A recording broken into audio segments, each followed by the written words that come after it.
Welcome back. In this session, we're going to continue to develop our 7 rules. We're going to talk about rule number 5 for going from acne sufferer to acne survivor. So rule number 5 is to keep an open mind. So this rule is a very important one.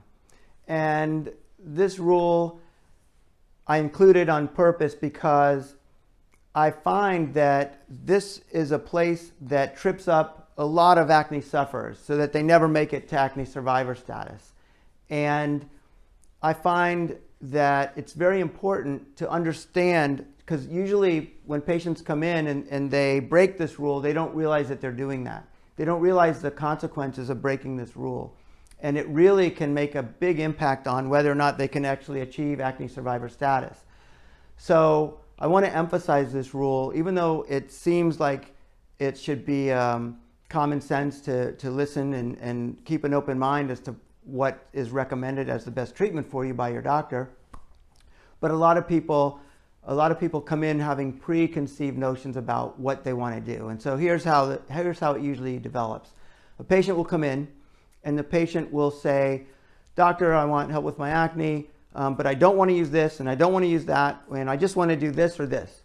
And so right off the bat, the patient has pretty much ruled out a whole lot of things that might be very helpful to get them to an acne survivor status. And some of that information, or some of that desire to avoid this medicine or that medicine, or to only focus on this type of treatment, is because of misinformation. That's a common scenario. For example, the patient goes online and reads about this medicine or that medicine and sees negative comments, or somebody that he knows or she knows used that medicine and had a bad experience. Therefore, they don't want it to have anything to do with that medicine. So they come in and they right off the bat tell you not to even consider that medication. And another place where that comes into being is that you have a parent and a teenager, and the parent brings the teenager into the office and says, "Doctor, I want to help my son or my daughter, but I don't want you to use this, I don't want you to use that, I want to only use these things." And right off the bat, we're confronted with the inability to use things that may be actually best suited for that particular person's acne problem. So usually what happens, we start to have a discussion. The first thing is I'll probe the person. Why is it that you don't want to use that medicine? Or why is it that you don't want to use the other medicine?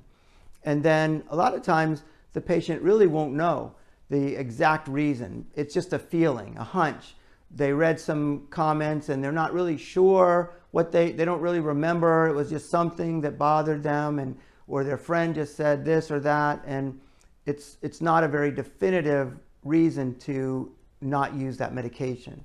And sometimes they're very definitive about what it is that prevents them from being open to that medication. And a lot of times, again, it's information that's not correct. So they might read something online that is not a true side effect of that medicine, but because somebody mentioned it somewhere in a chat room or on a blog or somewhere, they have already ruled it out. So a lot of times we're able to get past this because we take the time and we discuss it. We talk about the reality. We talk about what's true and what's false, and we start to gain a better understanding of that particular medication.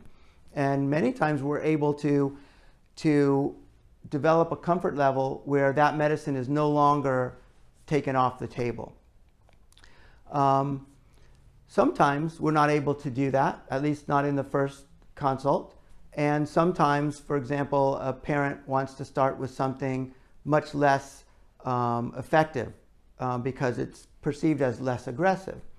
So a lot of times it'll take a little bit of time and using some less intensive treatments in the beginning to see if we still need to consider the stronger medication.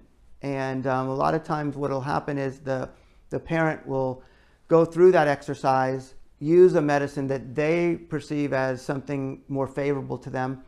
And then if it doesn't work to the degree that we hope it works, then they'll be more open to allowing me to discuss treatments that I think are the most optimal for that particular patient. And a common result of that is that once we develop that understanding and that comfort level, and once we go through the treatment with the more effective medication and the parent sees the results, then one of the common things that they'll say is, boy, I wish I had started with that much earlier, because the patient went through the treatment safely and had a great result, whereas with the other treatments, nothing was working. So it's very important.